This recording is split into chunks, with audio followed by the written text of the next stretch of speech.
সুপ্রভাত, সবাই কেমন আছো? আজকে অনেক দিন পর ভ্লগ পোস্ট করছি। ভ্লগ বানিয়ে থাকলেও দেওয়া হয়ে ওঠেনি আর। তো আজকে ফল আর ফলের রস দিয়েই ব্রেকফাস্টটা কমপ্লিট করলাম।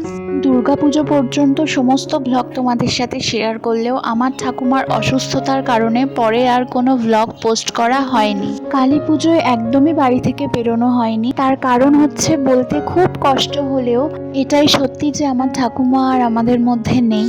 আমাদের ছেড়ে অনেক অনেক অনেক দূরে চলে গেছে, তবু আমাদের দেখছে, দূর থেকে আশীর্বাদ করছে, এটা ভেবেই শান্তি পাই। পুজো না দেখতে পেলেও, ঠাকুর না দেখতে পেলেও বিসর্জনটুকু রাস্তার ধারে দাঁড়িয়ে দেখেছিলাম। সেটাই আজকে তোমাদের সঙ্গে শেয়ার করছি। 4-5টা ঠাকুর প্রায় রাস্তায় দাঁড়িয়েই বিসর্জনের সময় আমি দেখে নিয়েছিলাম। আর বাড়িতেই ছিলাম, ভাই আর বোনেদের সাথে গল্প করছিলাম। এইভাবেই ওই দিনগুলো কিভাবে কেটে গেল সেটা বুঝতেই পারলাম না।